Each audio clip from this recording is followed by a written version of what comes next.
pledge allegiance to the flag of the United States of America, and to the republic for which it stands, one nation, under God, indivisible, with liberty and justice for all.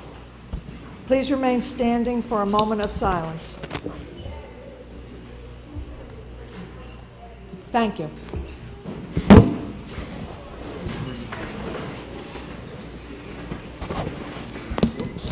I have before me certification from the clerk that this meeting is being held in compliance with the Open Public Meetings Act. Madam Clerk, roll call, please.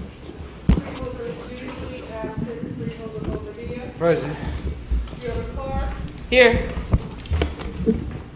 Freeholder Gill, absent. Freeholder Johnson. Present. Freeholder Luciano. Here. Freeholder Owens. Here. Freeholder Vice President Seymour. Here. And Freeholder President Watson.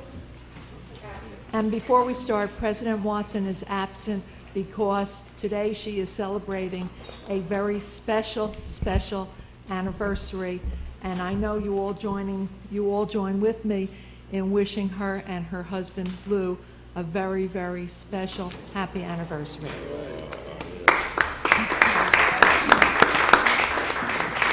The clerk wants me to tell you that she's married 60 years. Oh, yeah. Wow. That is a wow. Madam Clerk, are there any transcripts to be approved? Yes. Conference Board meeting, May 28th, 2014. Freeholders, do you have any questions or comments? If none, do I have a motion and a second to approve the transcript? I'll move it. Second. Moved by Freeholder Johnson, second by Freeholder Owens.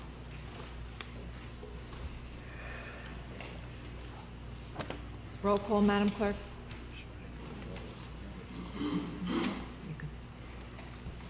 Before we start having the roll call, I'd like to announce that Freeholder Beasley has now joined us. All right, Madam Clerk. Freeholder Beasley. Yes. Freeholder Bobadilla. Yes. Freeholder Clark. Yes. Freeholder Gill, absent. Freeholder Johnson. Yes. Freeholder Luciano. Yes. Freeholder Owens. Yes.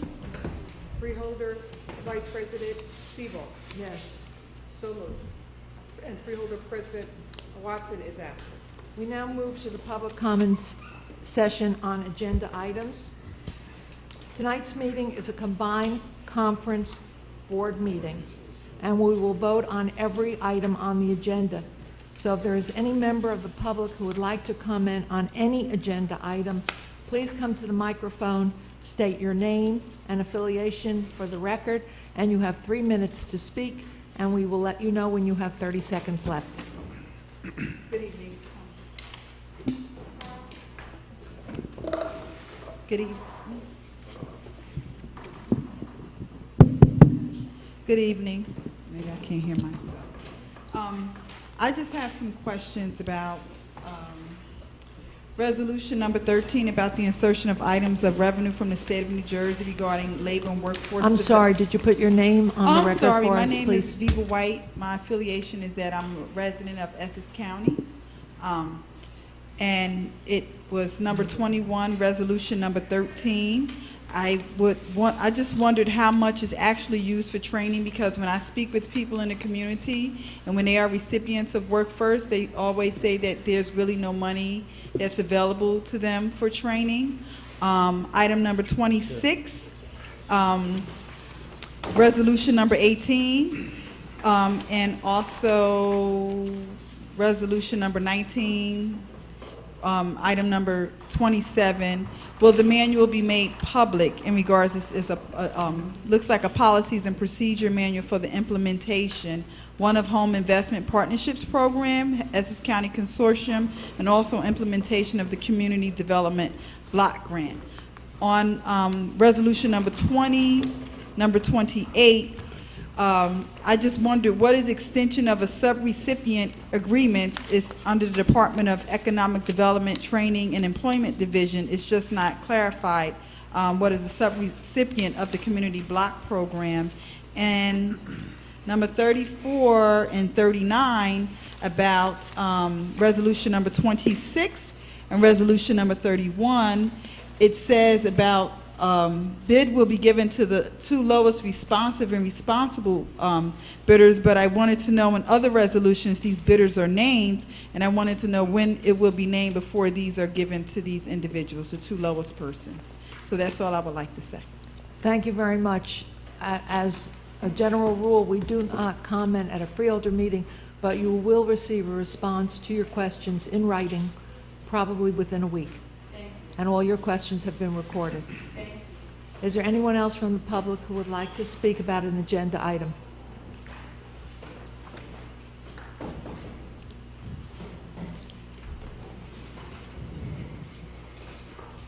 Your name, Good evening. please, and affiliation. My name is David Dutcher, and I am a business representative of IBEW Local 1158. First, I'd like to thank you all for taking time to hear the concerns of your employees. Under the direction of Joe Calabro, who unfortunately could not be here tonight. Mr. Decker, yes. I'll have to interrupt you for just 1 second. I'm sorry, Sure. and then you can start again. I have a copy of what you're prepared to say. Yes. Generally, we allow 3 minutes for each person who comes before us to speak. And I went through this. It looks like it might be a little bit longer than 3 minutes. And this is a very special reason why you are here. So if it goes over a little bit, we'll give you a little extra time. And I appreciate that. Now you can start. Thank you. Thank you.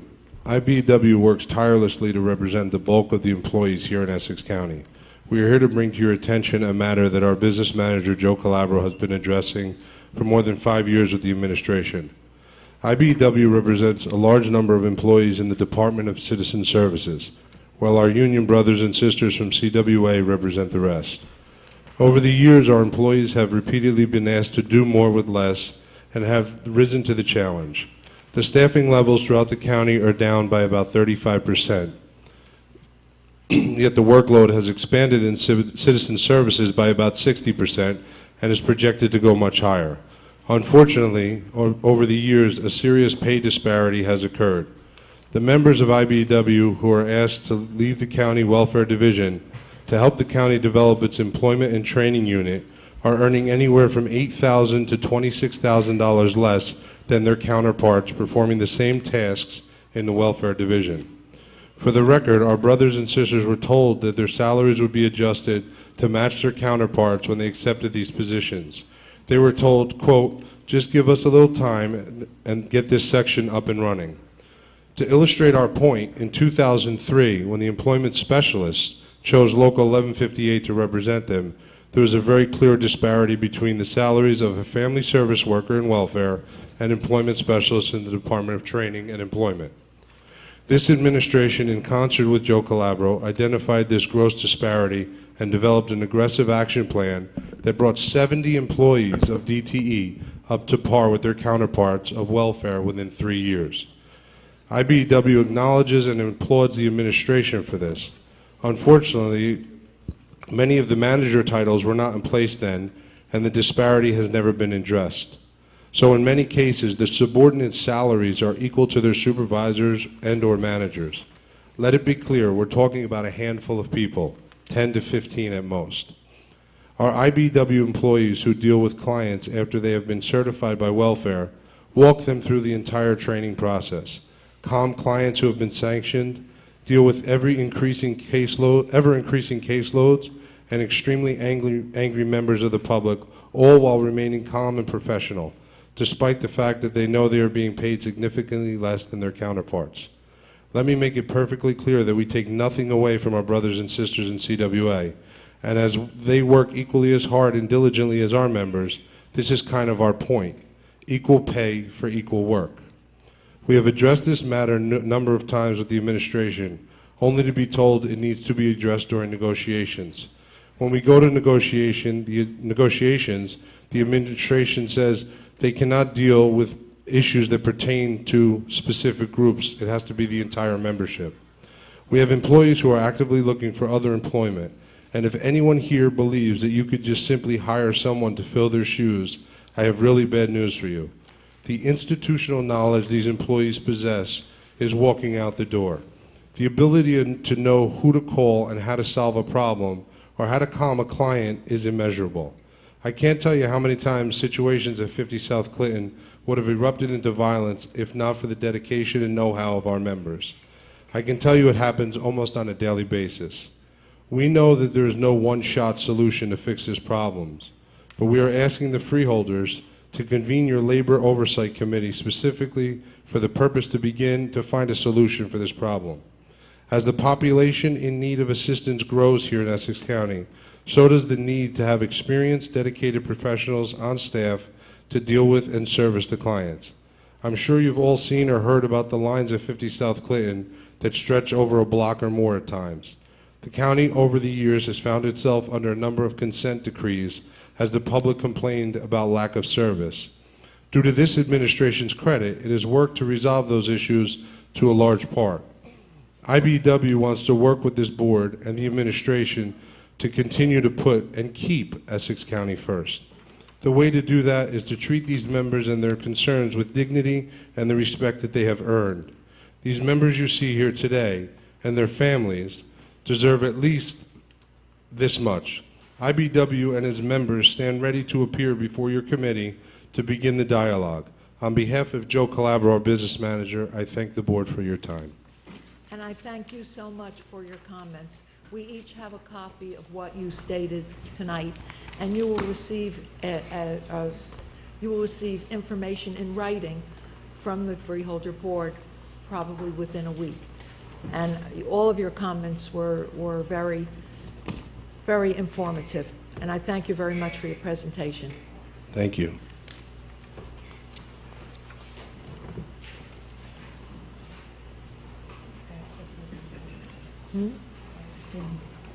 Is there anyone else from the public who wishes to speak at this time?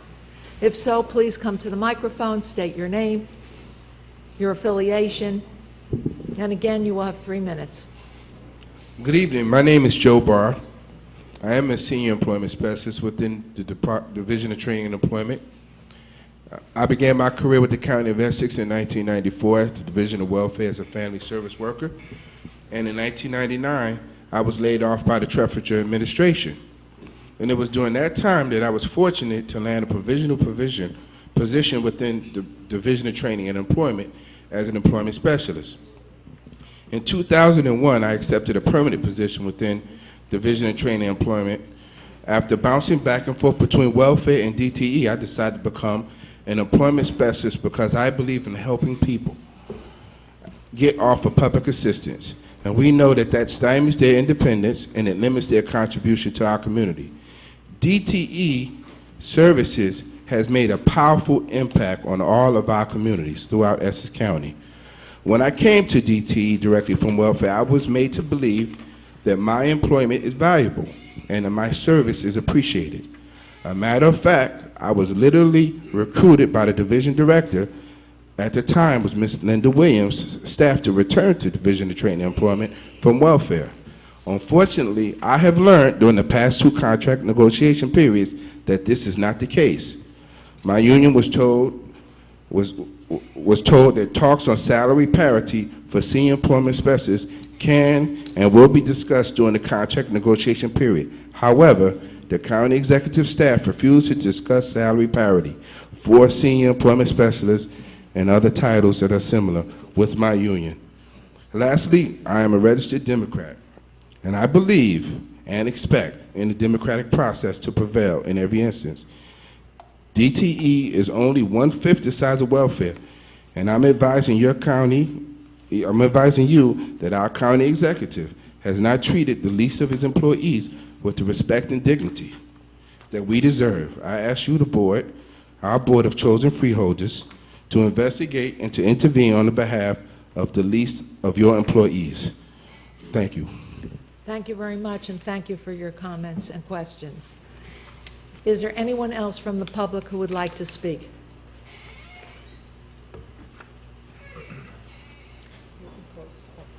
Seeing none, we will proceed further. Thank you very much. Madam Clerk, are there any topics of discussion? Madam Chair, there is none.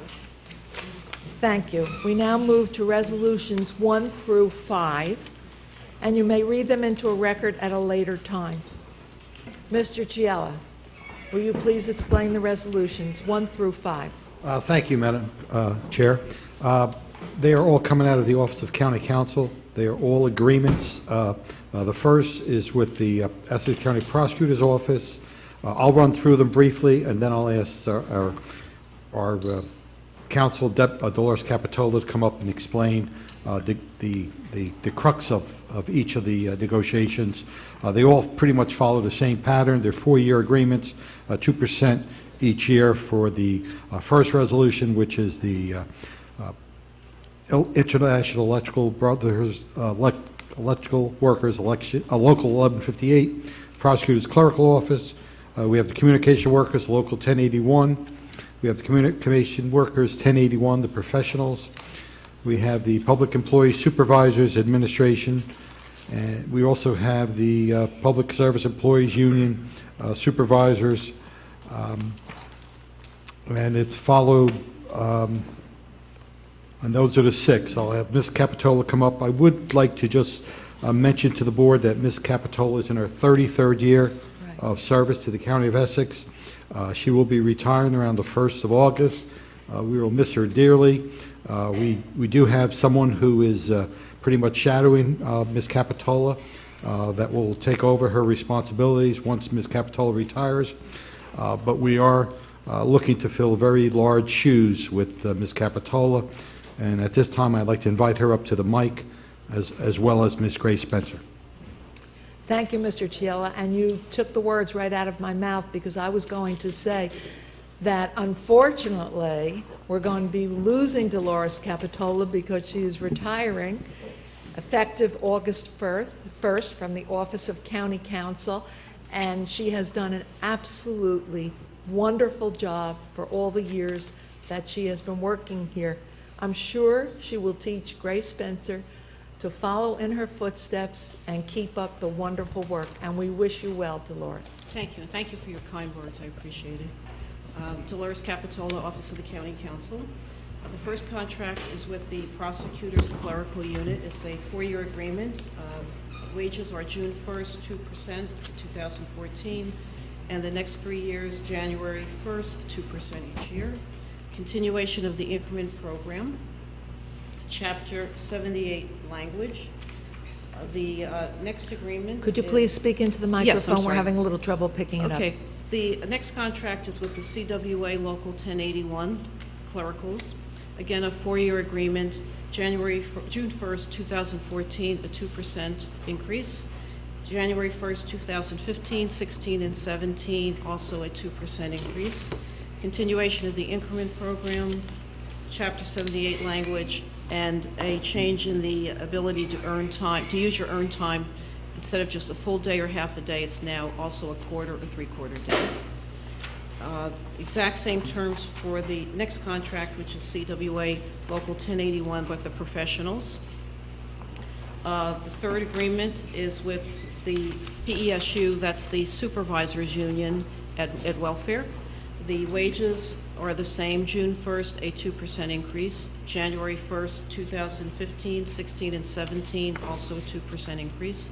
Continuation of the increment program, the Chapter 78 language that we have, that we put in the other contracts that came before the board earlier this year, and also that same earned time change. And that is the same for the administrators and the supervisors in PESU.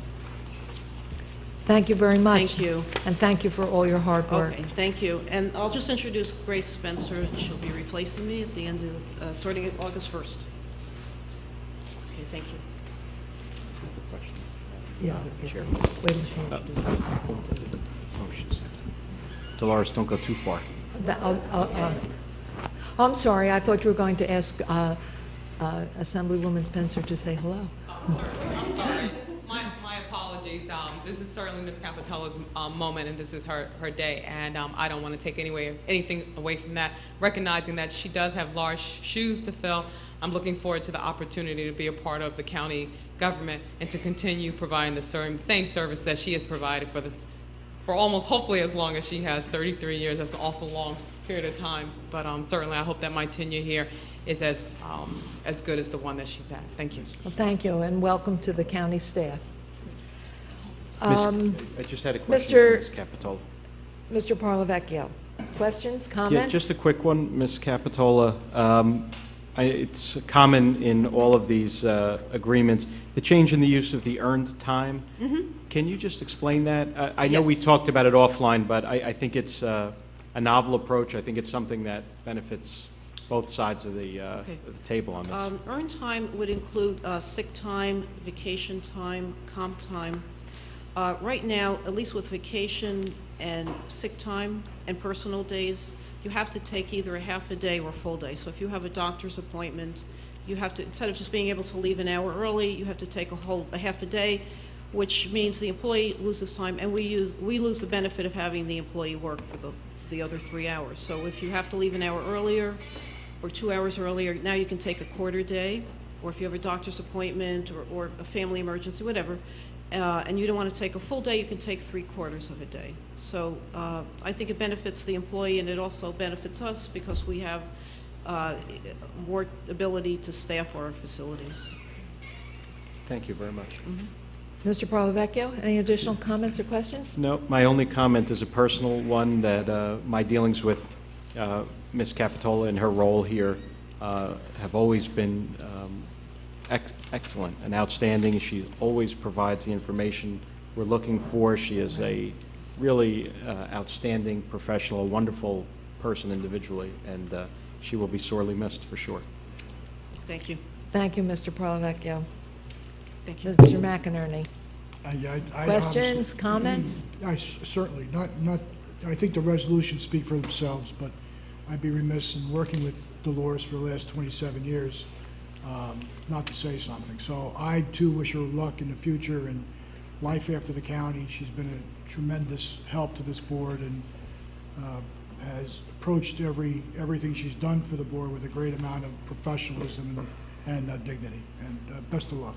Okay, thank you. Thank you. Freeholders, questions, comments? Freeholder Clark. One question and one comment. The group of employees who were just here, is there? No, It's their not- contract is not. It's not in here, okay. They're represented by IBW in a separate unit. Okay. Now, just to say that it's been a pleasure working with you all of these years. At one point in time, working as a part of the administration, and then certainly working as a member of this Board of Chosen Freeholders. I wish you only the best. Thank I'm you glad very that you're fit as a fiddle, and that you're still healthy and sharp and vibrant, and you still have some gas left in the tank for you to be able to really, really enjoy your retirement with good health and just wonderful vibes. So thank you for your service, and God bless you and Godspeed. Thank you. And thank you for the opportunity to work with this board. It's always been a pleasure and a joy. Thank you. Freeholders, any additional comments or questions? If not, that means we have to have a motion for a vote. I'll move it. For resolutions 1 through 5. I'll move it. I'll second. Okay, moved by Freeholder Luciano, second by Freeholder Bobadilla. Roll call, please, Madam Clerk. Yes. Freeholder Owens, Yes. Freeholder Luciano, Yes. Freeholder Johnson. Yes. Freeholder Gill absent, Freeholder Clark, Yes. Freeholder Bobadilla, Yes. Freeholder Beasley. Yes. Freeholder Vice President Sebo. Yes. Freeholder President Watson, absent. Madam Clerk, we now move to resolutions 6 through 12, and you can read them into the record at a later time, and we will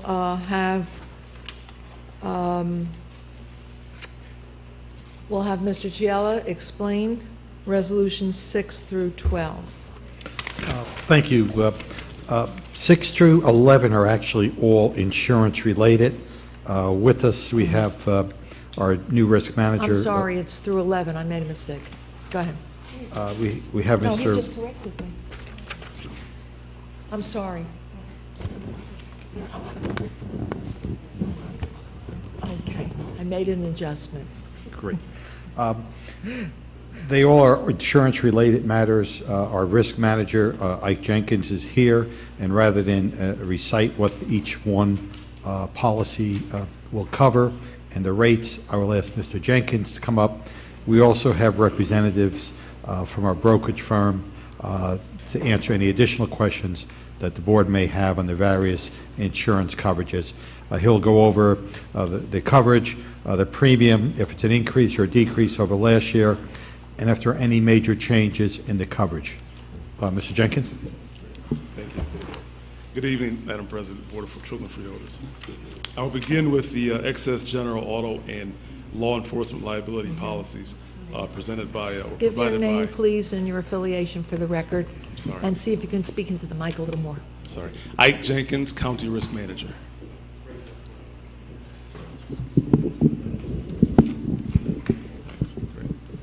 Thank you. Ike Jenkins, County Risk Manager. I'll begin with the excess general automobile and law enforcement liability policies provided by Brit Insurance. This is a hybrid policy that provides protection against claims for bodily injury and property damage arising out of premises operations, products and completed operations, as well as torts, as well as financial loss due to legal liability for auto-related injuries to others or damage to the properties, as well as errors and omission coverage for county law enforcement departments. We saw this year a premium decrease from $450,467 to $450,250, which represents a 0.05% decrease. Other than that, there were no other changes in terms and conditions for this particular policy. Moving on to the excess workers' comp program provided by ACE Insurance. This is a program that provides coverage for the county's two key exposures, Part 1 and 2, arising out of injuries and illnesses sustained by employees. Premium increases here went from $345,690 to $360,858, which represents a 4.3% increase over the expiring policy. With exception to an increased limit in the employer's practice liability limit, we saw no other changes in this policy in terms of terms and conditions. Moving on to the commercial property policy that's provided by Affiliated FM. This policy provides protection against most risk with respect to property such as fire, some weather-related perils, and business income loss. Here we saw a premium increase from $367,240 to $418,486, which represents a 14% increase in premium. With the exception of premium, cost of premium, policy limits and sublimits, applicability of the deductibles, and the addition of 2 high hazard locations, there were no other changes in terms and conditions for this policy. The medical professional liability policy, which is provided by One Beacon Insurance, protects from allegations of inadequate care or failure to render proper care that's rendered by the Essex County Hospital Center's medical professionals. Here, no change in premium at $130,000, nor terms or conditions. Next is the public officials, EPL, and employed lawyer liability policy, which is provided by ACE Insurance.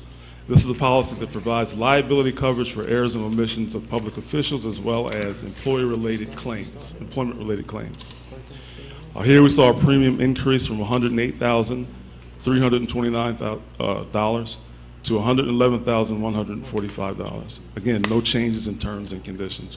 And lastly, the pollution liability policy, which is provided by ACE Insurance, protects from allegations of environmental exposure and contamination associated with county operations. Again, no change in premium, $25,633, nor terms or conditions. And that concludes the presentation of the policies. Thank you. Mr. Parlavecchio, do you have any questions? Do you have any comments about any of the items? I don't have any questions. I know Mr. Jenkins provided me with some information on that last resolution, number 11, from the county's. Amongst all groups, but particularly amongst blacks. More than 1/3 of all black loans are denied due to credit history. Page 193, paragraph 6 says, "We then took those loans and determined how much of an impact bad credit had on denials. we determined that although bad credit is a significant factor, particularly among gaps, there is a gap between denial rates for whites and other groups that cannot be explained and is not linked to credit. In other words, blacks and other minority groups are more likely to be denied for loans than whites, and evidence does not explain why. Page 194, paragraph 2. So what do these findings tell us about access to credit markets and, by extension, the presence of passive discrimination in marketplace? Minority populations, and particularly blacks, do find less access to credit markets as illustrated by their overall denial rates, and some of this access is the result of discrimination in that market. So Essex County is clearly serious about solving the disparity issue. If it were not so, our skilled county executive, the Honorable Joseph DiVincenzo, would not have ever agreed to hire a firm to uncover the disparity and discrimination that exists within qualified small women and minority-owned firms that have the potential to provide construction-related professional and procurement goods or services. Furthermore, I think it's important for the record to point out that this disparity report did not say that there is direct, open, discrimination as far as there's somebody there that's saying she's a woman, she's not getting the contract. That is not what this report is saying. It's not, what it's saying is that there is something that is called, the term is called passive discrimination. So there are some policies that are in place that because they exist, they will automatically knock out a lot of people and discriminate upon those small women and minority-owned businesses. So, however, I believe that this disparity gap can be closed. The Affirmative Action Committee is formally asking the administration to implement a solid piloted initiative that will build a track record of small women and minority-owned business success while meeting legal standards of strict scrutiny and narrow tailoring in the County of Essex. Thank you. I will defer to the county administrator and our county council to respond to Madam President's request on behalf of the Board of Chosen Freeholders. Ralph Chalala, County Administrator. As we discussed at our Affirmative Action Committee meeting earlier this afternoon, we will take that under advisement. We will present that to our council. I believe Mr. Polavecchio also volunteered to work with our county council to look at some of those initiatives that we could put forth. And those where there are obstacles, look to solutions to get around some of those obstacles in a legal manner, but at the same token, keeping the eye on the prize, and that is opening up business to local firms. Small women and minority business is the goal of this administration, and we're glad to partner with this Freeholder Board to enhance this program. Thank you. Freeholders, are in there any questions or comments? Freeholder Gill? Vice President Gill? So, thank you. I have just a quick couple of questions, and definitely interested to hear more about this request, so I can understand it a little bit better. But just a couple of questions through you, Madam President, on the actual disparity study itself. When we did the first study in 2005, was there a time frame put on when we should do one again? No, there was not. Has that is through you, Madam President? Is there a need to do another study again, or to freshen that data to even inform more of the decisions that we're making now on our hiring practices? We would submit that the study was accomplished in 2005. That's 9 years ago. We have quarterly reports for every year up to and including 2014 that document our progress. We have been successful in initiating race-neutral remedies, and where we are still facing challenges or opportunities, we're open to creative suggestions. But again, unless the administration feels that there's a need to conduct another study, then our position would be that we are following the recommendations that flowed from it, and we are making significant progress, as evidenced by the fact that, first of all, we are still the only county in the state of New Jersey ever to have conducted a study, to open an office such as this one, to have graduated 113 people from a bonding readiness program, to have awarded over $6 million in 9 years to 65 contractors, and I can go on and on and on. By any measure, compared to any other governmental entity, not only in this state, but I dare say in others, we have more than achieved what the disparity study set forth for us, but we recognize that we are continually looking to putting Essex County first, so there's more to be done, and we will do over and above what the study has recommended, which is why we capture subcontractor goals. I don't know if the administrator would like to add anything, but that would be our response. Through you, Madam President, not at this point. Thank you. Freeholders, any other questions or comments? Freeholder Siebel? I'm sorry, I have a follow-up question. I wasn't done. Oh, Freeholder Vice President Gill. Thank you, Madam President. In this, and I guess I understand there was a subcommittee meeting today on this particular issue, but I know we've had people before the board, not only last year, but even the first few meetings this year to raise the issue around, I think, a goal that we all share to make sure that we are doing our best to meet what this study told us we need to do. I did have the question, as we have some of the larger projects that are coming down, and this might be something maybe that should be discussed in a subcommittee meeting, but the larger projects that are on the verge of happening, do we evaluate those projects and combine them with the outreach that we do in terms of trying to encourage more minority and women-owned participation in that process? So, for example, if we have a larger, like a school that's coming, that potentially is might be built, it might be one of the largest expenditures that the county will make. Do we incorporate that specifically into the outreach that we're doing in the community on the front end of that process? So rather than, I guess my question is, we have people who come up before us at these meetings, and then we ask them during the course of these meetings when we're already voting on the contract itself. So I would just be interested to see if we're doing that and how much we can do that legally, what we're allowed to do, when we have that process.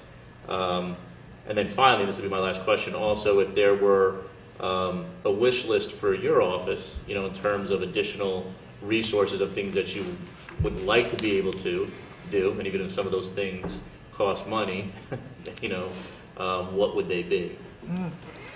To your first question, and then I will turn the mic over to County Administrator.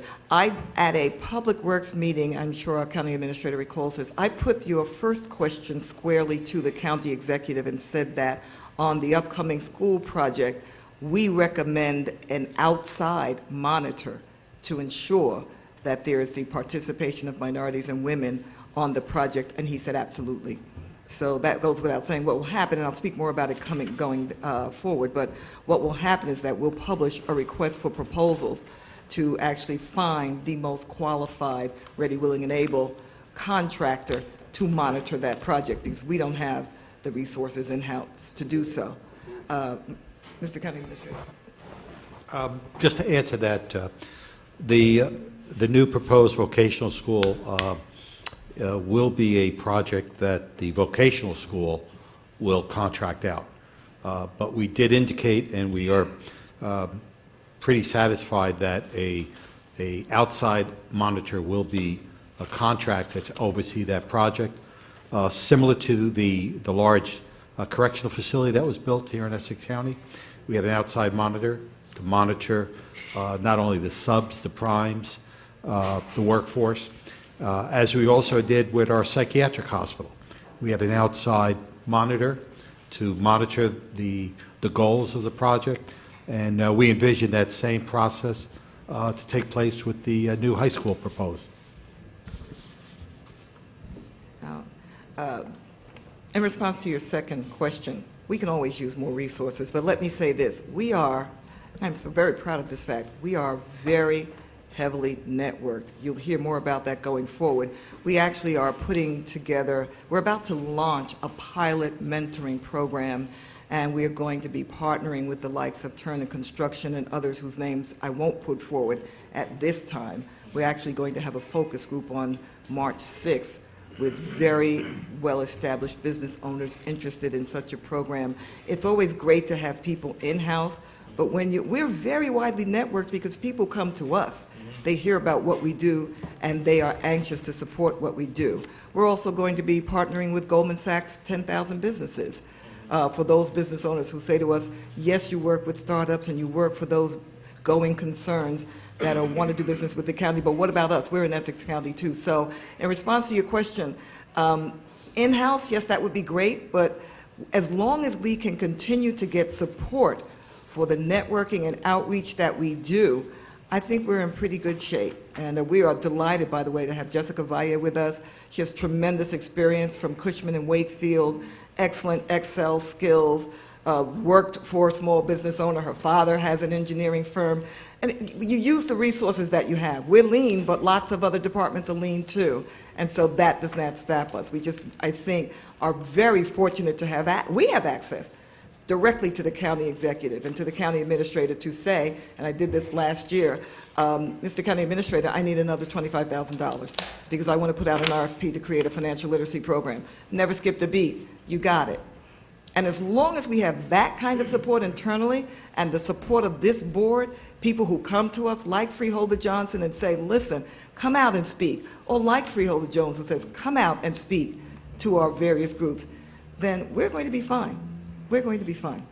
I think I just want to mention again that we have, if I were to leave tomorrow, I'm not going anywhere, but if I were to leave tomorrow, we have documented over the last 9 years, binders and binders of every single thing we have done. Anyone who is committed and wants to work hard can come in and pick up where we left off. So I say that to say sometimes it's not just bodies. You have to have the right people in place. And as the Madam President heard this afternoon, Madam President, and those who were there at the meeting, you have to have people who don't just see this as a numbers game. Jessica Valle, I'm quoting you now, she said, this is more than numbers to me.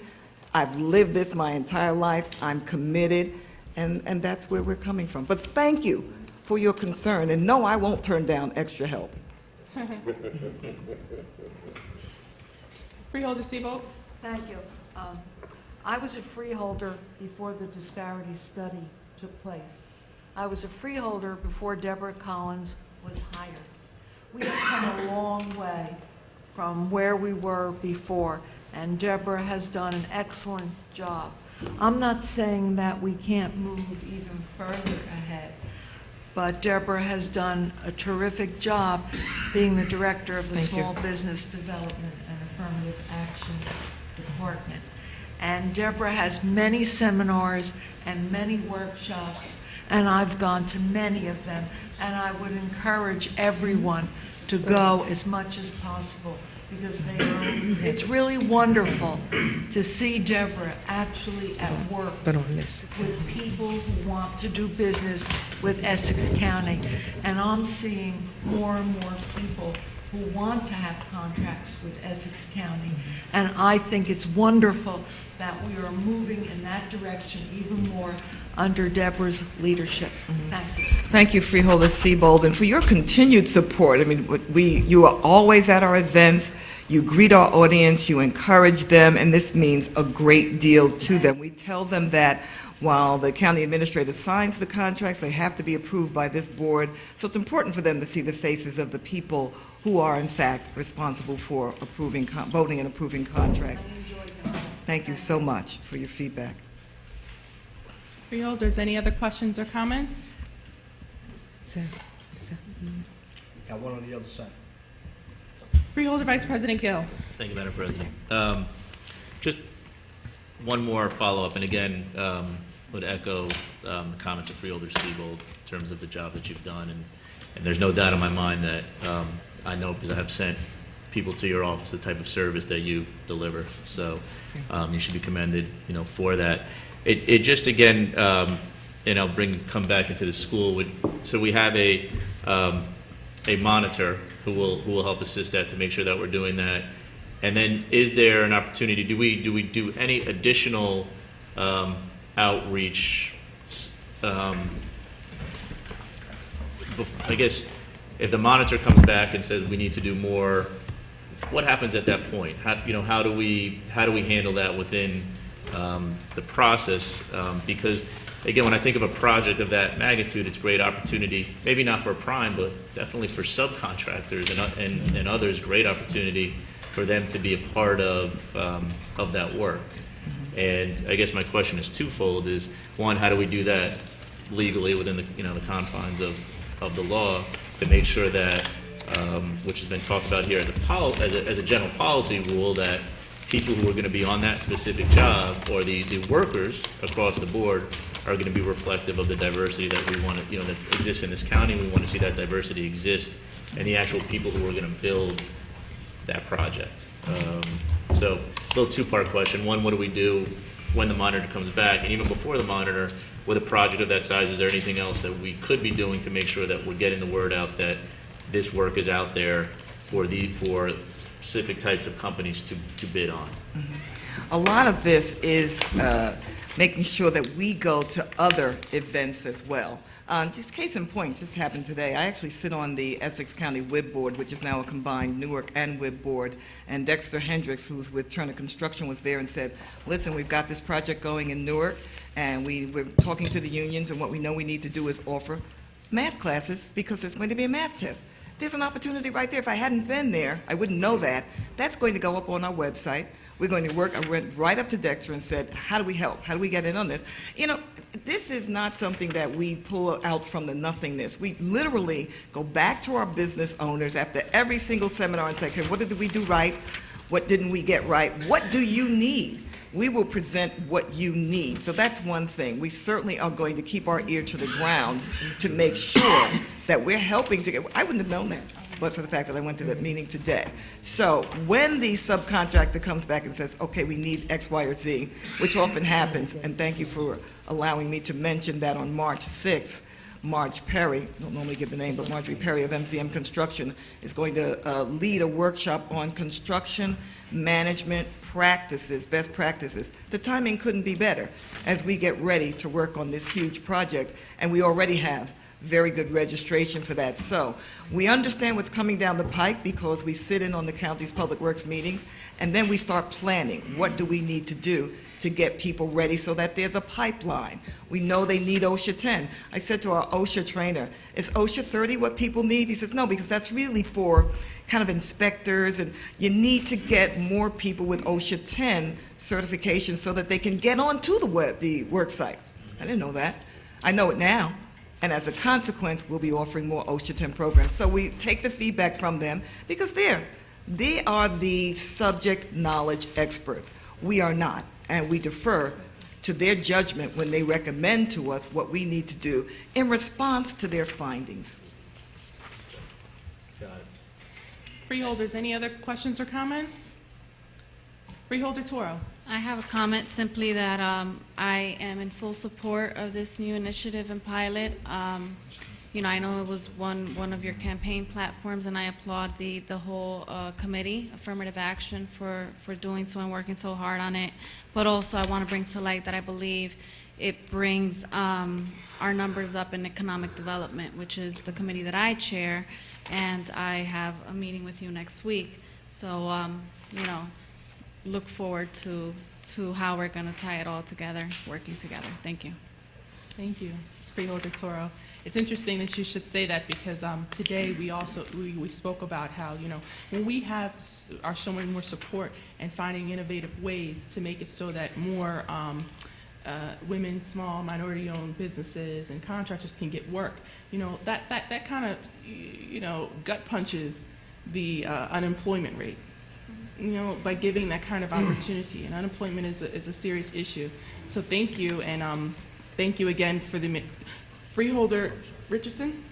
Yeah, I was just sitting here, thank you, Madam Chair. Just, you brought up Turner Construction, which is a major developer around the country. They do a lot of huge work.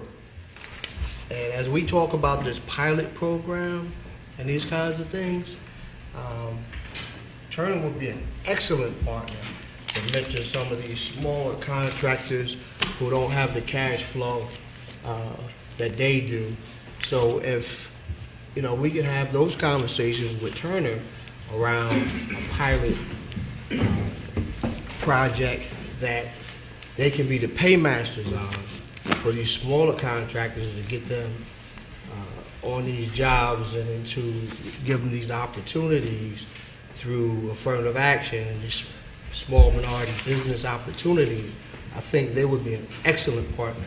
I think we need to start looking at that as we talk about this pilot program as well. I'm glad you have that relationship with them and you sit on that board.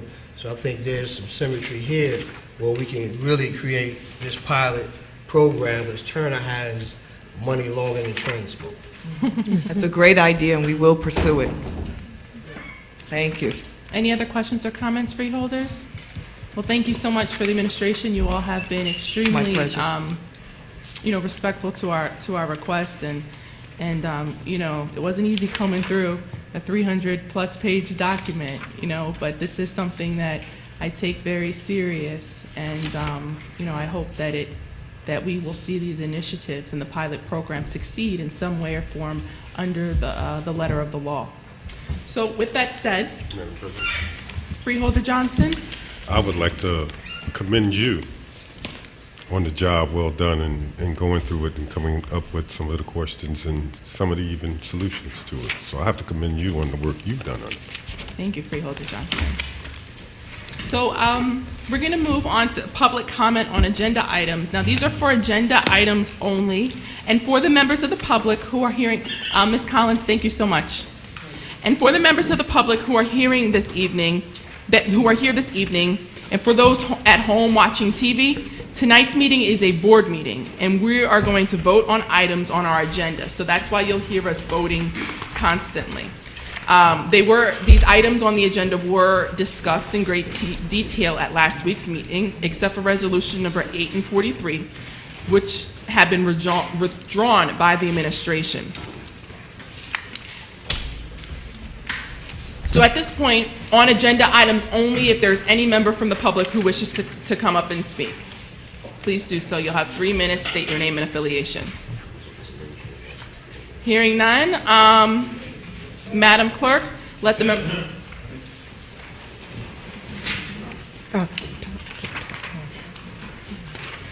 Hearing none, let the record reflect that there is no one wishing to speak at this time. Now, if there's any members of the public who wish to comment on any issue, please come to the microphone and state your name and affiliation for the record. Again, you will have a total of 3 minutes to speak.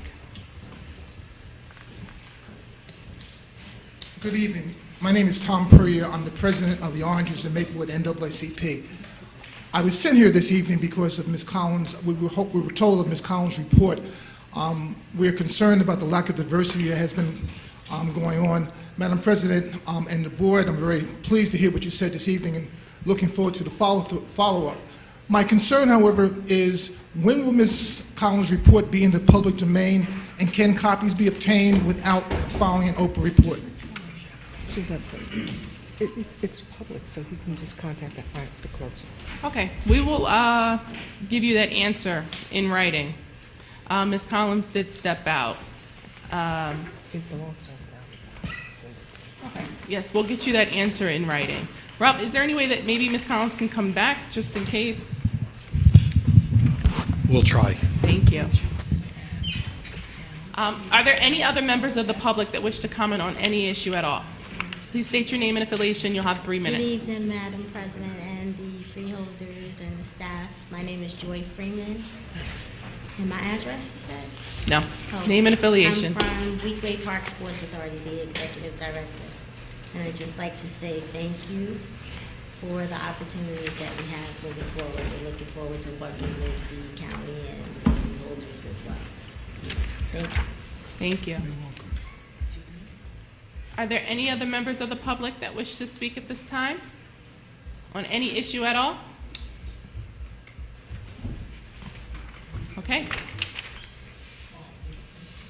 I just want to say that at last meeting's public comment session, Mr. Douglas Freeman stated that a voting machine used in the South Ward's District 22 broke down twice in the most recent election, and that poll workers were being blamed for discrepancies in the machine versus paper counts, when the fault lies within the machine. He also asked that steps be taken to ensure that the same machine is not used in the upcoming April school board election. So we sent out a memo on the 6th, and the response was received on the 11th. Okay, and that has been confirmed for Mr. Freeman, who is here again with us in the audience. Thank you. Okay, Madam Clerk, let the record reflect there's no one wishing to speak on any other issues. And I see that we have no ordinance for introduction and first reading. And I also see that we have no ordinance for introduction, first reading to be listed for a future meeting. And I also see that we have no ordinances on second reading and public hearing for tonight's meeting. So let's move to resolution number 2 through 14. For the sake of clarity, resolutions 1 and 7 were withdrawn by the administration at last week's meeting, and resolutions 8 was withdrawn by the administration this week. These resolutions are advice and consent and nominations for appointments to the local advisory board, the local advisory committee on alcohol and drug abuse. Madam Clerk, please read them. Okay. Resolution 2, advise and consent nomination for the appointment of Martice Streichas to the local advisory committee on alcohol and drug abuse. Resolution number 3, advise and consent for nomination for the appointment of Bernice Taylor Jones to the local advisory committee on alcohol and drug abuse. Resolution 4, advise and consent nomination for the appointment of Nicole Graves Watson to the local advisory committee on alcohol and drug abuse. Resolution 5, advise and consent for the nomination of the appointment of Donna Kurtzer to the local advisory committee on alcohol and drug abuse. Resolution number 6, advise and consent for the nomination for the appointment of Henry D. Muhammad Hamilton to the local advisory committee on alcohol and drug abuse. Resolution number 9, advise and consent for the nomination of Lisa Joseph to the local advisory committee on alcohol and drug abuse. Resolution 10, advise and consent nomination for the appointment of Ming Montello to the local advisory committee on alcohol and drug abuse. Resolution 11, nomination for the appointment of Pascal Augustin to the local advisory committee on alcohol and drug abuse. Resolution 13, advise and consent for the nomination of Mark Ackerman to the local advisory committee on alcohol and drug abuse.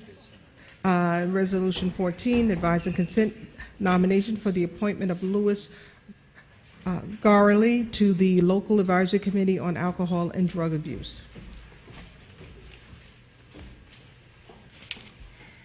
Thank you. And I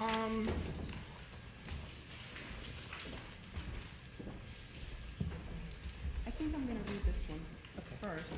Resolutions 1 through 14. Freeholder Levy Jones asked Director Yutsing to make, I'm messing up names, excuse me, to make her aware whenever grants become available for which Justine, Okay. Freeholder Levy Jones asked Director Justine to make her aware whenever grants become available for which municipalities might also apply. A memo was sent on the 6th, and the response received on the 11th. Okay.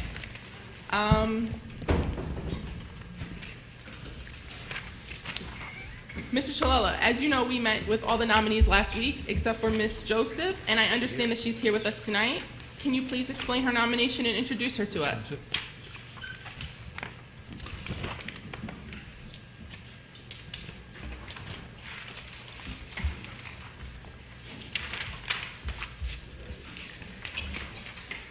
Madam President, the administration is pleased to invite Ms. Lisa Joseph up to the microphone for a member of the Advisory Committee on Alcohol and Drug Abuse, and her term will run through December 31st of 2016. If I could have her come up to the microphone and introduce herself and give her a little background on her experiences. Freeholder Bobadilla? Yes. Freeholder Clark? Yes. Freeholder Gill absent. Freeholder Johnson? Yes. Freeholder Luciano. Yes. Freeholder Owens. Yes. Freeholder Vice President Siebel. Yes. Freeholder President Watson, absent, so moved. Thank you, Madam Clerk.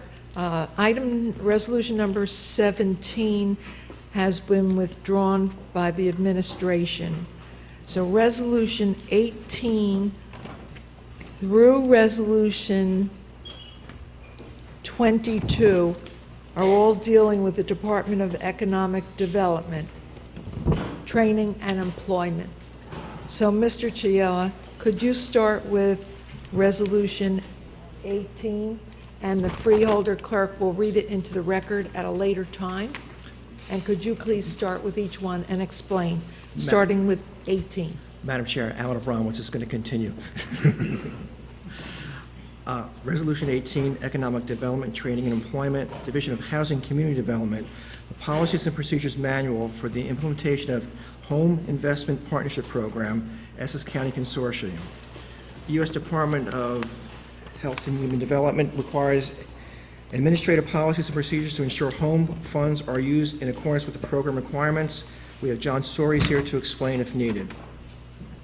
Resolution 19, Department of Economic Development, Training and Employment, Division of Housing Community Development, Policies and Procedures Manual for the implementation of Community Development Block Grant, CDBG, Essex County Consortium.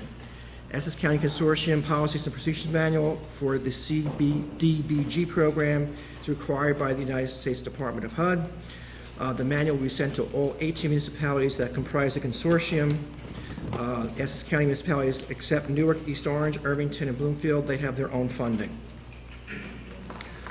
20, Department of Economic Development, Training and Employment, Division of Housing and Community Development, extension of the subrecipient agreements, Community Development Block Grant, CDBG program. Extension time only to complete the projects. We provided you with a list of projects and amounts. The extensions from June 1st, 2014 to December 15th, 2014, except for Glen Ridge and Roseland, which are May 1st, 2014 to December 15, 2014. 21, Economic Development, Training and Employment, Division of Housing Community Development, contract with Mandel Lead Inspectors to provide risk assessors or consultants for a pre-rehabilitation risk assessment, a one-year agreement, amount not to exceed $20,000. They are the sole responsible bidder. It's at a trust account. This is for renovation, home improvements, a lead check. And again, John Soares is here if you need him to explain. 22, Economic Development, Training and Employment, Division of Training and Employment, contract with Meadowlands Transportation Brokerage Corps, Meadowland for a Job Access Reverse Communication, that's the JARC, a third-year option, not to exceed $1,234,983,000. That's grant funded. This is the Night Owl, the Route 10 shuttle, the Fairfield West Essex shuttle, and it's a first year is $1,100,000. The second year is $1,143,000. And Julius Mumford is here to explain if needed. Very good. Thank you very much. Would you please have the first individual you mentioned come to the microphone and explain? And then we can have Mr. Mumford again. Good evening. John Soares, Division of Housing Community Development. This is for Resolution 18. Thank you. It's a Policies and Procedures Manual. It's a requirement by HUD. It's shared with the consortium, and it's voted by the consortium. And it's based on the new home rules that HUD just put into place. It's more strict. The new home rules are more strict, so we have to make sure we have the policies and procedures for the division to be able to implement the program. Does it spell out all the specifics? Very specific. Yeah. And it was shared with the freeholders. Thank you very much. Freeholder Clark? Yeah, thank you. A member of the public brought this up and asked if this document was going to be able to be reviewed by, so it's public information, basically, correct? Correct. Okay. Thank you very much. Okay. Thank you. Mr. Abramowitz, Mr. Mumford was going to explain about another one. Mr. Mumford is actually going to be able to explain number 22. Very good. Mr. Soares can explain 19 if you care. Okay. On Resolution 19, it's also Policies and Procedures Manual. It's also a requirement by HUD. It's voted by the consortium, and it's we already had one in place, but based on audits and new requirements from HUD, we've tweaked it to make it so that the division is able to process the program a lot better. Thank you. Are there any questions, freeholders, while we're dealing with 19? Seeing none, thank you very much for your input. Okay. You want me to speak on Resolution 20? Go right ahead. Resolution 20 is contract extensions to the consortium on various projects, and it has to do with the harsh winter that we had. I know we're in the middle of summer, but because they weren't able to start during the winter time, it's delayed. Also, because of the way the funding comes in, even though the program year runs from June 1st through May 31st, the funding from HUD does not come to us until late October or early November, so the consortium cannot start working until we know that we have the money in-house. Also, some of these contracts has to do with some of the audits, and we have to make sure we have all the paperwork in-house to be able to pay the vouchers that come in. We will not pay until we have all the necessary paperwork in-house. And on Resolution 21, it's a contract for our home improvement program for lead-based testing with Mandel Lead. Thank you. Freeholders, going back to 20, do you have any questions? I would just say, is that why we're having a 6-month extension, because of what you said? Yes. Thank you. Freeholders, any questions, comments on 20? 21, comments, questions? We move to 22. Good evening, Madam Chair. Julius Monfort, Essex County Division of Training and Employment. The Job Access Reverse Commute Shuttle Program, this is the third year of a 3-year option contract that we had came before you 3 years ago. It also is a program, the Night Owl program. If you remember when President Obama took office, the Night Owl was one of the programs that he exemplified as an exemplary transportation program throughout the United States of America.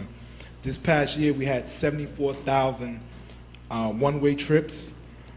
Funding is grant and county finances, and New Jersey Transit just informed us that they plans to continue the program for two more years.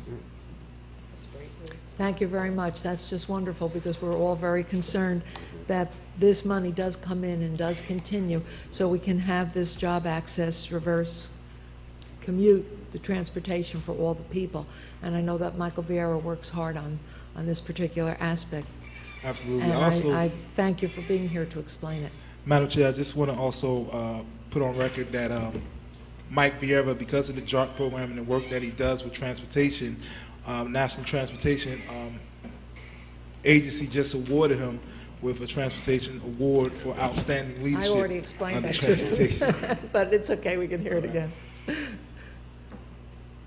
Freeholder Clark. Yeah, I just want to commend you on putting together or piecing together the resources needed to make sure. I know it wasn't easy, but you know, kudos to you for that, because Thank you. a lot of people's employment lifeline was linked to it. Thank you, and the Freeholder Board for helping us out. Thank you for the excellent job you're doing. You're welcome. All right, freeholders. Well, Mr. Parlavecchio. Any questions, comments, 18 through 22? No. No? No questions. Mr. McInerney, questions, comments, 18 through 22? Freeholders, going back to 18, questions, comments? 19? 20? 21? 22? Freeholders, a motion and a second would be in order. So moved. Moved by Freeholder Bobadilla, second by Freeholder Clark. Roll call, please, Madam Clerk. Freeholder Owens. Yes. Freeholder Luciano. Yes. Freeholder Johnson. Yes. Freeholder Gill, absent. Freeholder Clark. Yes. Freeholder Bobadilla. Yes. Freeholder Beasley, absent. Freeholder Vice President Sebo. Yes. Freeholder President Watson, absent. So moved. Thank you, Madam Clerk. We now move to item Resolution 18 through 20, all dealing with the Department of, I'm sorry, 23 through 25. 23 through 25, all dealing with the Department of Parks, Recreation, and Cultural Affairs. And Madam Clerk, I'd like you to read that into the record at a later time. And Mr. Chiella, would you please explain Resolution 23, 24? Wait. Mr. Chilella is still a little under the Okay, Mr. the radar Abramowitz. there, so, yeah, Mr. Abramowitz. Yes, thank you, Madam Chair. 23, Department of Parks, Recreation, and Cultural Affairs. It's approval of a Green Acres enabling resolution to apply for multi-park improvement grant for the State of New Jersey Department of Environmental Protection. The county is applying for the State Department of Environmental Protection Green Acres program for multi-park funding. In order to apply, the state requires an enabling resolution for authorization. The grant will be used for restoration improvements of the county park system, specifically Weequahic Park and Branchbrook Park. And we have Josh Yates here to explain if needed. 24, Department of Parks, Recreation, and Cultural Affairs, authorization to use the Essex County Recreation and Open Space Trust Funds for design services for the Weequahic Park Oval area, the amount not to exceed $99,200. $99,200. Essex County Recreation and Open Space Advisory Board approved the allocation of $100,000 for the design services at their February 25th meeting, requesting the use of $99,200 of the $100,000 of the allocation of funds for the contract for design. 23, Department of Parks, Recreation, and Cultural Affairs, contract with French Perillo Associates for engineering, design, construction engineering, and inspection services for the Weequahic Park Oval Synthetic Surface Athletic Fields, amount not to exceed $99,200. Thank you. This is a publicly advertised, fair and open RFP. We had 10 firms submitted and viewed. 10 firms submitted out of 109 who viewed the RFP. French Perillo was the highest score. They are saying 4 months to complete A&E work, and a community meeting for input will be scheduled. Thank you. Mr. Parlavecchio, do you have any questions about 23, 24, 25? No, I don't. Mr. McInerney? Yes, I do. On resolution number 23, this is a resolution here to make application for, I'm assuming there's a number of $12 million in change there, but it would be half of that, correct? So, $6 million. So, once the application is made, if the county receives the $6 million in funding, the match is required, and which would come out of open space. Has open space been approached yet with regard to this? And I'm going to try it again. Ralph Chilala, County Administrator. Yes, open space has been advised. However, we all know that the till is is broke at the state level, and the likelihood, it's very unlikely that a $6 million award will be made by the state.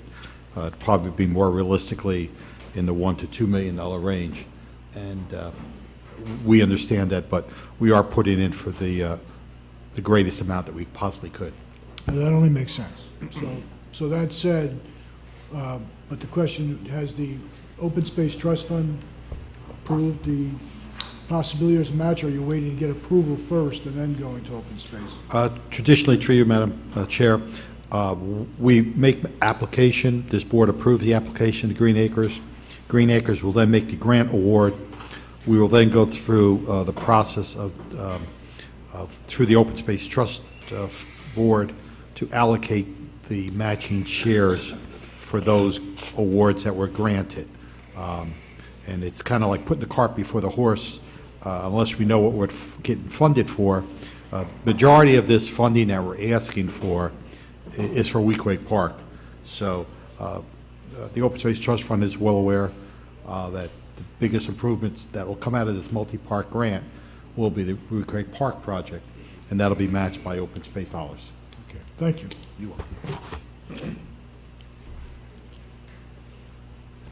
Freeholders, number 18. No, 23. I'm sorry, 23. I'm looking at the wrong numbers because I have the prior numbers on my sheet. Resolution 23. Are there any questions or comments? Freeholder Clark. I just basically have, just to piggyback on something that Mr.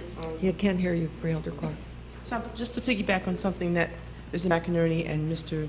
Shalala were saying, I'm sure that the folks at Weequahic are happy to see that some of these improvements are going to be made. I guess the only thing that does strike me a little bit, it's bittersweet, and the reason I say that is because the Oval historically, when it has an opportunity to rest, is such a beautiful real turf, you know what I mean, not synthetic area. I mean, it's real, traditionally it's been real grass. And we're moving, it seems, more, I guess, at least for the surfaces that get the most traffic, to synthetic,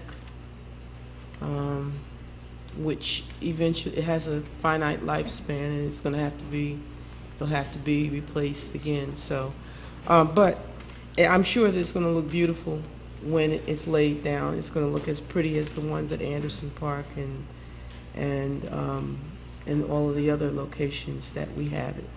So, okay. Any other questions or comments for 23, Resolution 23? Resolution 24, questions, comments?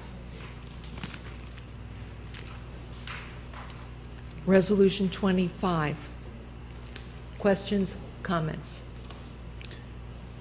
Madam Chair, I do have a representative from French and Perillo with us this evening for Resolution 25, if the board has any questions for the design team.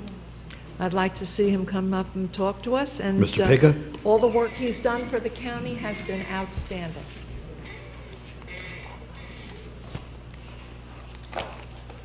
Hello.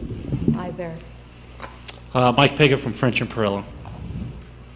And we're going to be, as per the RFP, we're going to be doing the synthetic turf field over at Weequahic Park. We've had our experiences with Ivy Hill, Orange Park, and several other synthetic turf fields. Some of our other names is we've done Rutgers football field, baseball field, and several other fields over there. We'll take into account whatever the Weequahic Park Association is looking for in those fields to make sure that everyone is happy and pleased with it.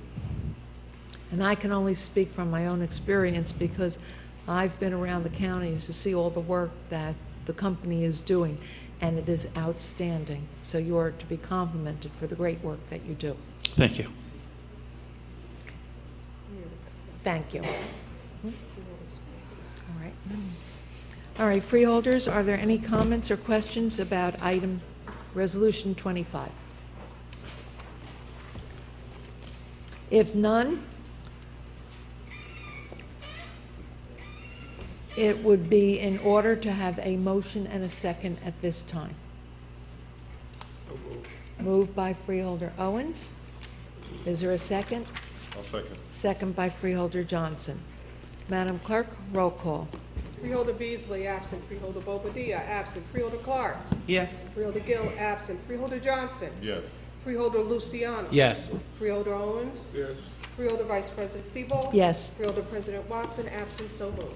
Thank you very much. At this time, I'm going to ask that we take a 3-minute recess.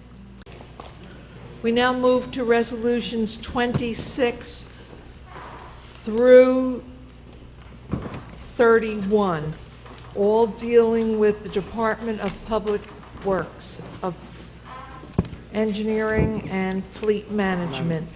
And Madam Clerk, you can read them into the record at a later time. And Mr. Chilela or Mr. Abramowitz, whoever is speaking, would you continue? 26 is Department of Public Works and Department of Parks, a contract award to two of the lowest responsible bidder on a unit cost basis to furnish and deliver incandescent and fluorescent bulbs, a 24-month agreement, $300,000. The two vendors are Charlin and Batteries Plus Bulbs. Number 27 is Public Works, contract award to Terminal Construction Corporation, the lowest responsible bidder, for the construction of a new parking deck at South Mountain Recreation Complex, 270-day agreement, $11,642,000. We did receive 8 bids.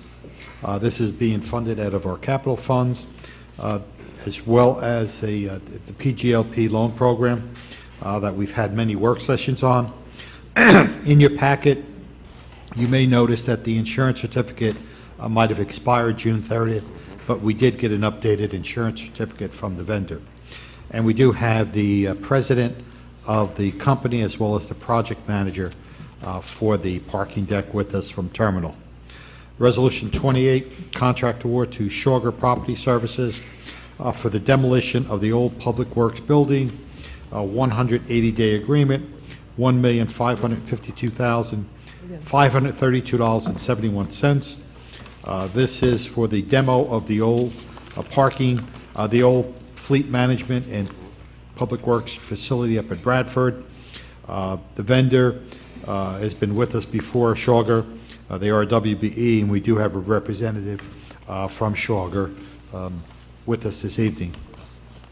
Resolution 29, Department of Public Works, contract award to RWE Mining Company, the lowest responsible bidder, for heavy-duty equipment as well as an operator rental program, 24-month agreement, amount not to exceed $500,000.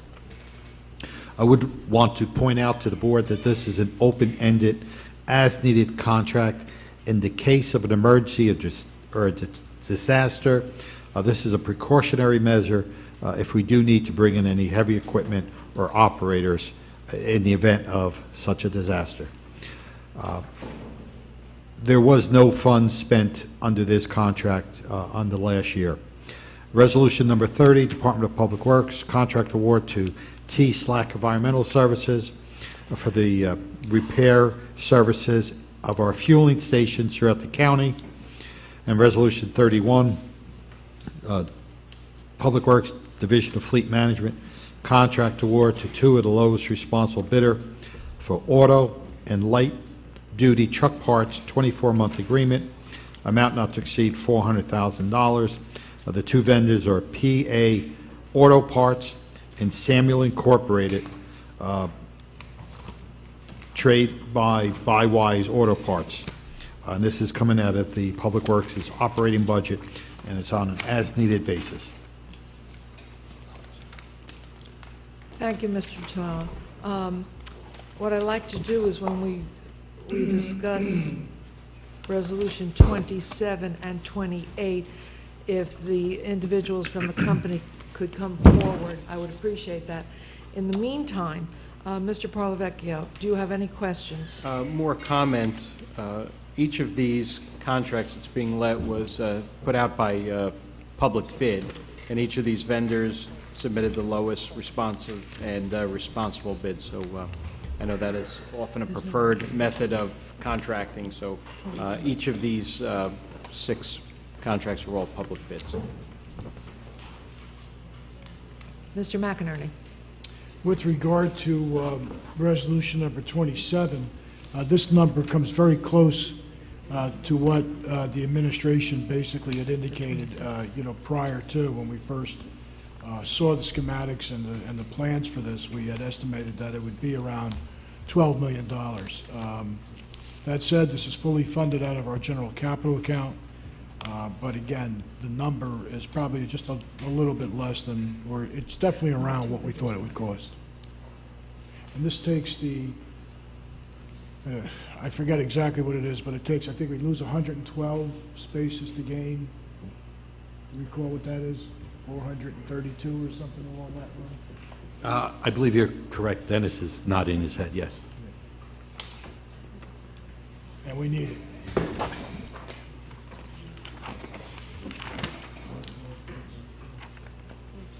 Any other comments about 26? Through you, Madam President, if I could just clarify that for the board. In the schematics, I believe we all gave members to the board, it does have the approximate number of spaces, which are 487 spaces, and the net space gain is 375. Mr. Chahal, you didn't indicate that anyone is here from the companies that we're doing business with. Yes, if I could have Mr. Danello, the president, and Mr. Allegretta, the project manager for the project. But we're dealing with 26. Oh, I'm sorry. Oh, you're talking about, you're doing number 26, Madam President, is for light bulbs, and Right. We do not have the vendor here, because All there right, are it's 2 gone vendors. to 2 bidders. No, Fine, that's thank correct. you. All right, any, and Mr. McInerney, you're through, right? Yes. Freeholders, any other questions about, comments about 26? Freeholder Clark. One question. Mr. Chilella, is this for all county properties, or is it for our parks, or everything? Through you, Madam President, actually, this is combined of all of our facilities and parks. We did a joint bid on this bid. Okay. And does this include the lighting that's going to be done, or that's being done right now in Watsessing? Through you, Madam President, no, this has to do with the existing fixtures and light bulbs that we need to replace. In terms of that program, we are looking at a couple of options where vendors pitch to replace your fixtures at no cost, and they develop some kinds of savings in the long run. the energy. However, the administration is still exploring that process, and how does one secure that through the public contract law. Okay. All right. All right, thank you, Freeholder Clark. We'll move on to resolution number 27. And I believe that is the resolution where you do have an individual here to speak to the Yes, we actually have resolution. 2. Mr. Danello? Yes, Donald Danello. I'm the president of Terminal Construction Company. Can you explain a little bit about what you're going to be doing? We are going to be constructing the new parking garage at the Turtleback Zoo facility, and hopefully we'll start commence work on Monday with a contractual completion date of around March of 2015. So we'll be ready for the summer. Absolutely. Freeholders, do you have any questions or comments I have about one, the new Madam parking deck? Mr. McInerney. I was just curious, if you're going to start work now, is it work that would impede at this point on the spaces available that are required right now with the volume of business? Or No, we've soft cost or soft? we've totally coordinated that with all your people on site. So we have a fenced-in area. We'll start construction, relocating utilities, start our foundation work. The garage, the precast garage, is due on site October 6th. 20 days with the crane to erect, with a completion date, like I said, March of 15. So Is this being built behind the Cody Arena? Is that what yeah, you're building? yes, ma'am, behind That the is. Cody Room, yes. Are there any other further questions or comments? Freeholders? Freeholder Clark. Yes, this is a project labor agreement project, correct? Yes, ma'am. There was a question I asked Mr. Chilella earlier, and I'm just gonna, he knows what it is, so I'll ask him to respond to that. Yes, Madam Chair, and Madam Freeholder, this is a project labor agreement, as is the new educational building that we are going to be opening up this month. So yes, it is. And the other question relative to insurance issues? Oh, yes, Madam Freeholder, I did check with our staff. That insurance certificate was updated at Department of Purchasing, and the updated certificate is in the hands. It just never made it over to your packet, but we do have an updated. I think the one in your packet expired June 30th. We do have an updated certificate of insurance, and our risk manager has reviewed all the insurance requirements for this project and has approved moving forward on this contract. Okay. And lastly,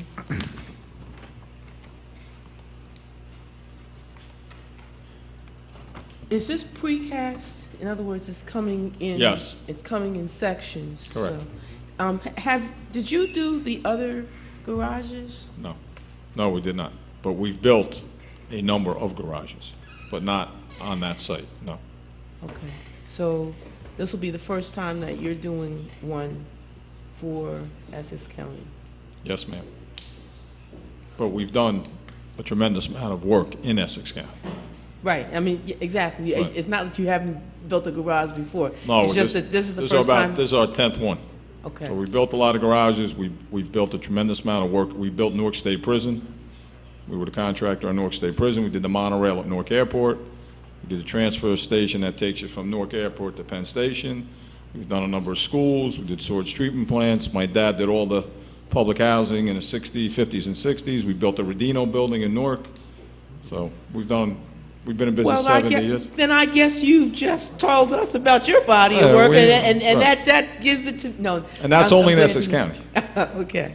Well, you certainly have the experience. Yes, Thank we do. you so And we're much. very happy that we were awarded the contract, and we'll do a very good job for you and deliver you a very good product. Thank you.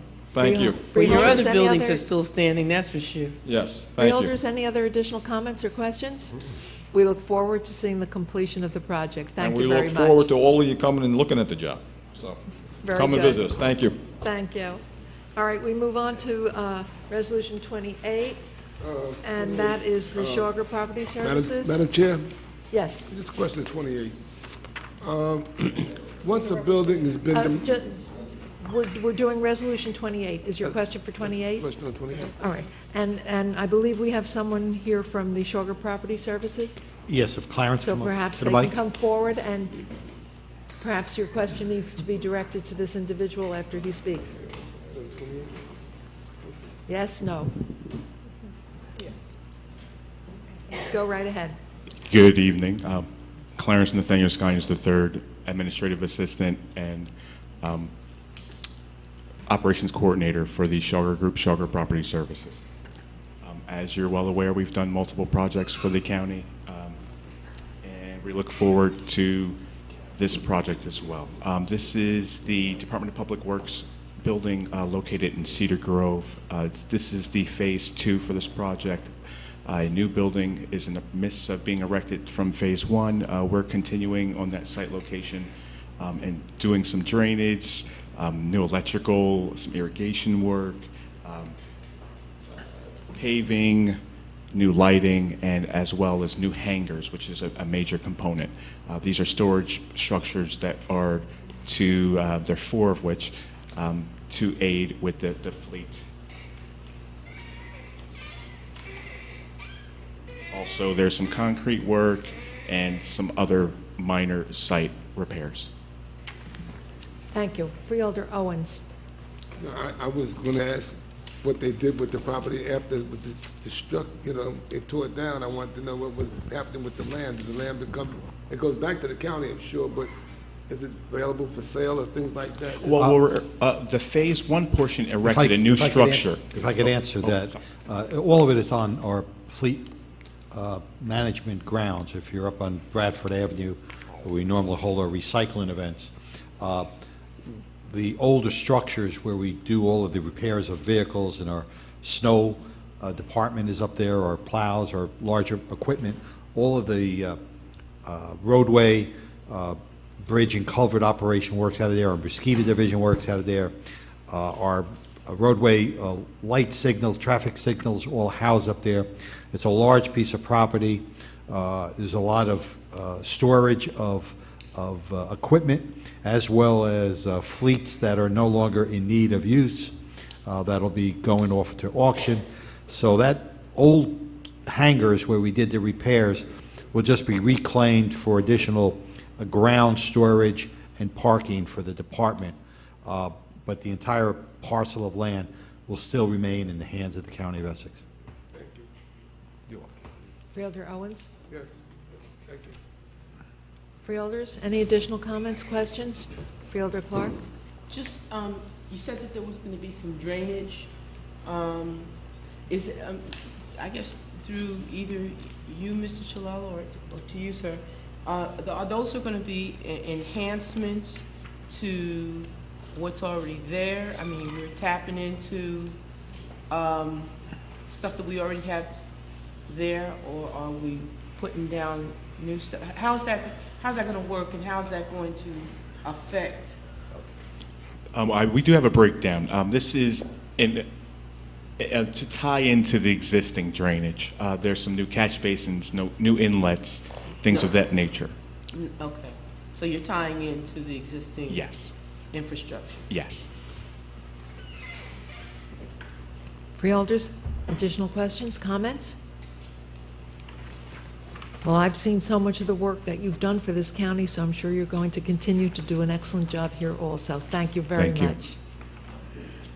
If there are no additional questions or comments, we will move to 29. Are there any questions or comments for 29? If there are none, we'll move to 30. Resolution 30. Questions, comments? Freeholder Bobadilla. Is the vendor here? No, they are not. This is a 24-month agreement, $141,450. And normally, I guess the process that we've worked with the leadership is that any contract in excess of $100,000 for a year, we would bring that vendor here. So since this was under, we did not ask this vendor to come. But this is a maintenance contract for the fueling pumps at our various fueling stations throughout the county.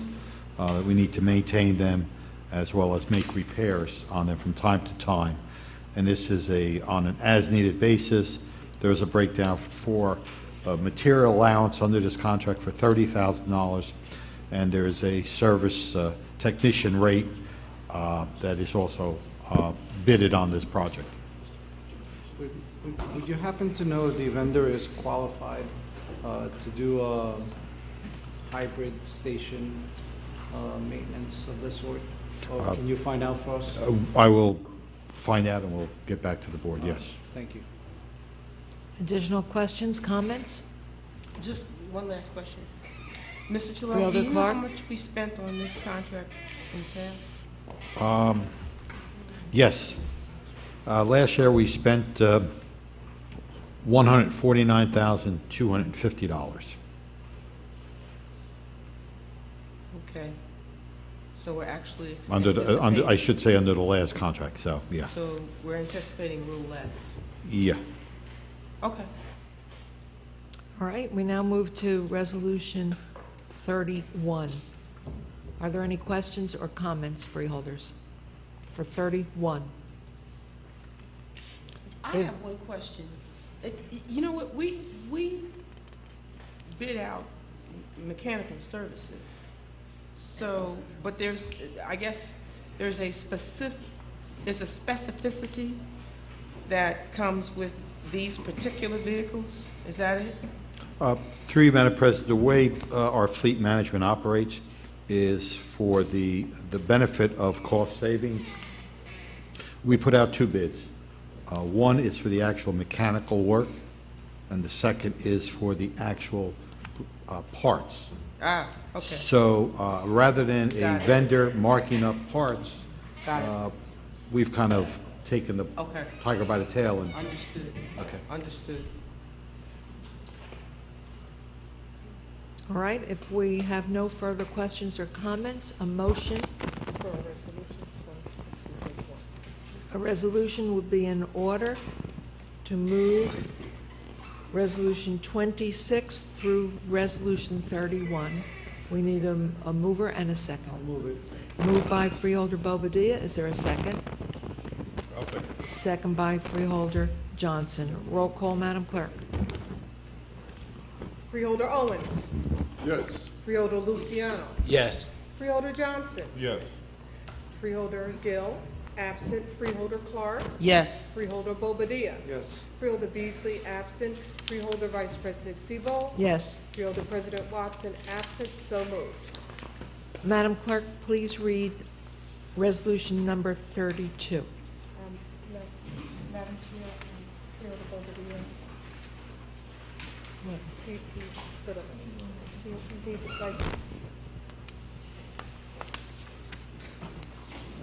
Madam Vice President, I'd like to, on resolutions 23, 24, and 25, I want to record my vote in the affirmative.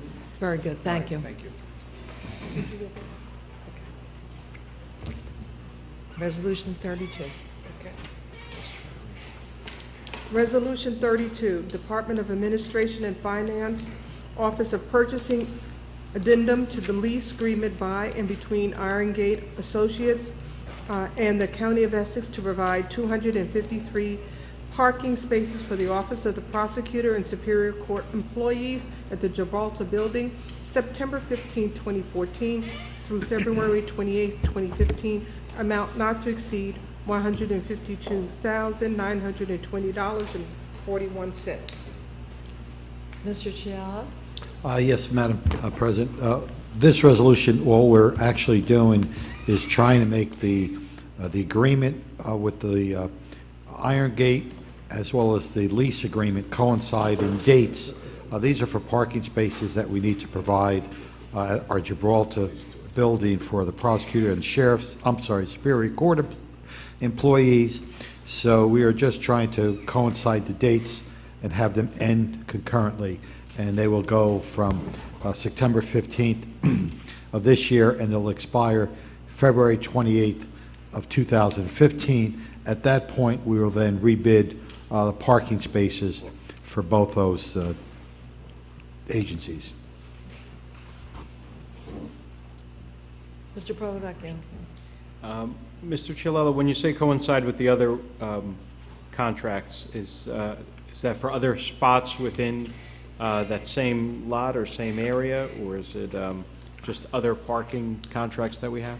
These are pretty much the same parking dates with the lease of the parking.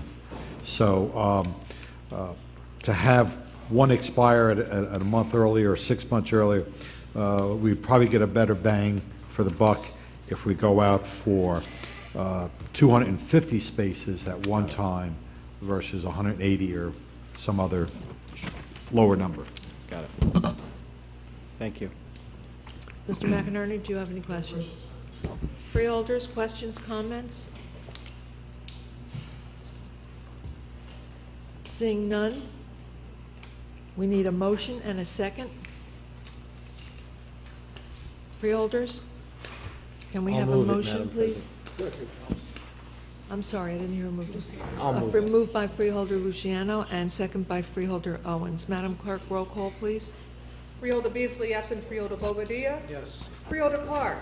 Yes. Freeholder Gill, absent. Freeholder Johnson. Yes. Freeholder Luciano. Yes. Freeholder Owens. Yes. Freeholder Vice President Sebo. Yes. Freeholder President Watson, absent. So moved. Thank you. Resolutions 33 through 44 are commendations. We can take them together as one, And Madam Clerk, you may read them into the record at a later time, please. Freeholders, do you have any questions or comments about the commendations? Seeing none, is there a motion and a second to take resolutions 33 through 44 together as one? I'll move it. Moved by Freeholder Owens, second. I'll second. Second by Freeholder Johnson. Madam Clerk, roll call, please. Freeholder Owens. Yes. Freeholder Luciano. Yes. Freeholder Johnson. Yes. Freeholder Gill absent. Freeholder Clark. Yeah. Freeholder Bobadilla. Yes. Freeholder Beasley absent. Freeholder Vice President Sebald. Yes. Freeholder President Watson absent. So moved. And Madam Chair? Yes. Just as a point of order, I should have asked before we voted, but I'd like to ask Freeholders Owens and Bobadilla and Johnson if I could be added to number 43. What number? Would you allow me to be added to Resolution 43, the AXO one? 43. Thank you. Thank you. Madam Clerk, are there any added starters or Madam- resolutions Madam or Chair. ordinances? Yes, there is one. Resolution number 45.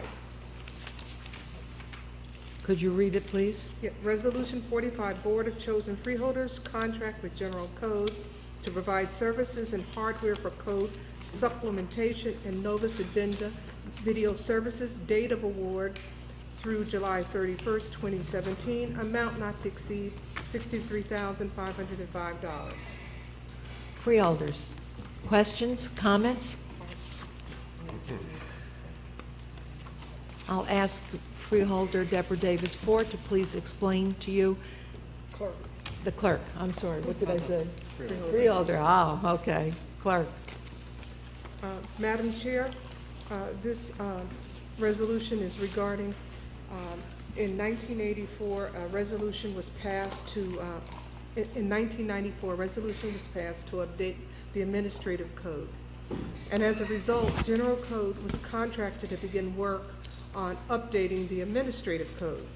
The project was commenced by researching all ordinance and resolutions since the change in government. General Code has, since that time, has housed, updated the code for the County of Essex on an annual basis. The code is now available to the public online. Recent changes in the Open Public Records Act, also known as OPRA, and court rulings make it necessary to continually update our code. It should be noted that this office is mandated to keep an updated copy of the administrative code by NJSA. As you know, under the leadership of Freeholder President Blondie Watson, the board has been moving to begin live streaming of our meetings through a project with General Code called Novus Agenda. I'm proud to say that if this contract is approved, that process will begin in about 30 days, the live streaming of our meetings. General Code is a leader in the industry for the codification process for local governments. They also host E-Code 360, which is the process you use right now for viewing your agendas and resolutions, here in the meetings or remotely, as well as all of our residents or anyone who wishes to have access to the information. As you explore the ENCODE, you will see that we are beginning to house minutes, agendas, resolutions, and other documents that the public would like to access in the ENCODE, making the Essex County Freeholder Board one of the most transparent freeholder boards in the state. We'd like to thank the administration for their assistance. Through their efforts, we have been able to negotiate a 3-year contract with 2 additional 1-year options. The price you see is a not to exceed amount spread over a 3-year period, which include live stream hosting of all of our meetings, indexing of all of our meetings, and the cost of annual updates to the code, and the cost for housing the ENCODE online, and some upfront costs to purchase the equipment for the streaming process. And that is a one-time cost for the purchase of the equipment. I'd just like to revisit what indexing means. That means that at any time, if someone wants to go to an archive meeting, which is on our website, instead of having to look and review the whole meeting, they can just go to one resolution, and it will take them just to the spot in the meeting where that details or discussion regarding that resolution exists. So this whole process will now allow us to be uniquely positioned as one of the most transparent freeholder board by live streaming, our code online, our resolutions online, our agendas, supporting documents, and minutes. Everything that that is allowable by the Oprah statute will be easily accessed by residents and allow for immediate and great transparency. Thank you very much, Clerk. That was a wonderful explanation. And I know that the public will really benefit it, as will the freeholders. This is going to be a wonderful addition. Freeholders, do you have any questions or comments? I'm sure you're going to enjoy this. Yes. Do Mr. I Parlavecchio? have any questions? No, it was well explained. I think it's a It great, certainly was. great implementation. Mr. McInerney, any questions? If there are no questions and comments, I look forward to seeing this implemented. And thank you so much. And a motion would be in order now. And a second. I have a comment. Comment. Freeholder Bobadilla. I just want to thank the clerk for the job that she's done in researching and reviewing this information. And Right. again, everybody wants to hold the government accountable. And I think in this county, we kind of set the bar. So thank you.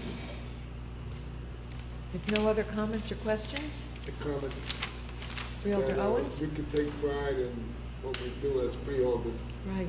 and we owe a lot of it to our chair, our deputy, our chief of staff, Clerk. I'm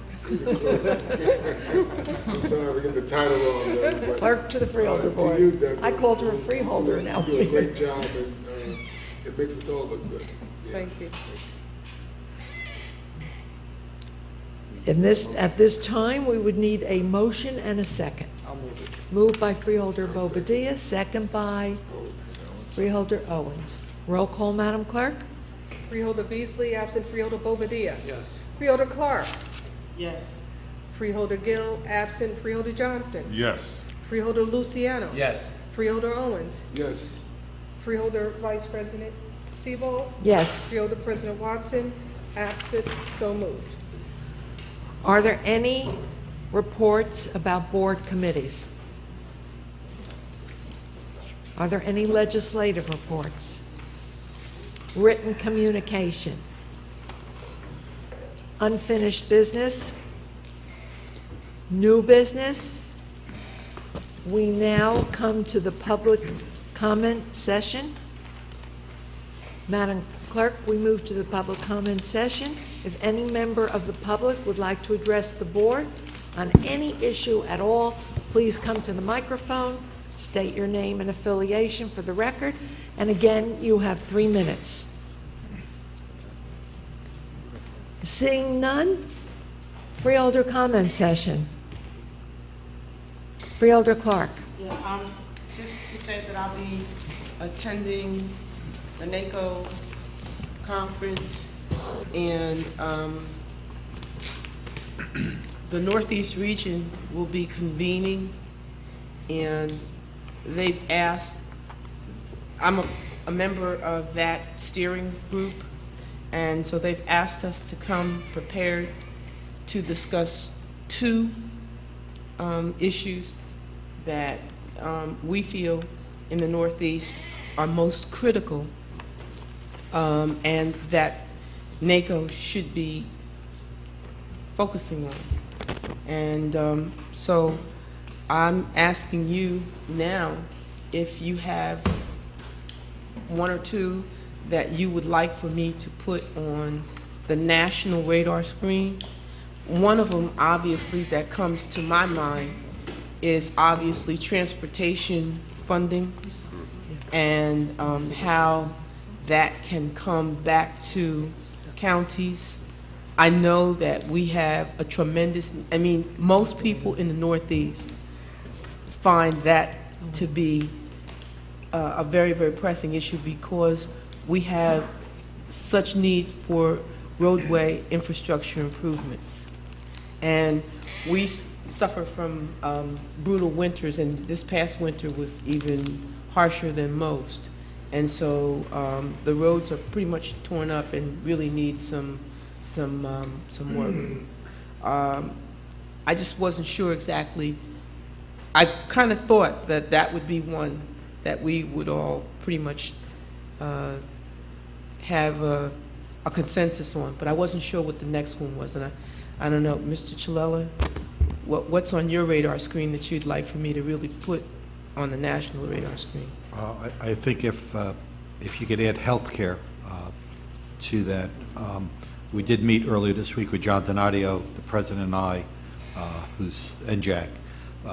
But on a national level, I believe that healthcare is an issue that we're all concerned with, and any assistance or guidance in terms of moving forward on finding ways to curb wellness in benefits and cost of healthcare for county governments would be a big plus.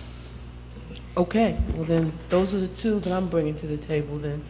Okay? Thank you. All right, thank you. Thank you, Freeholder Clark. Any additional comments? Seeing none, is there a motion to adjourn and a second? Moved by Freeholder Bobadilla, second by Freeholder Johnson.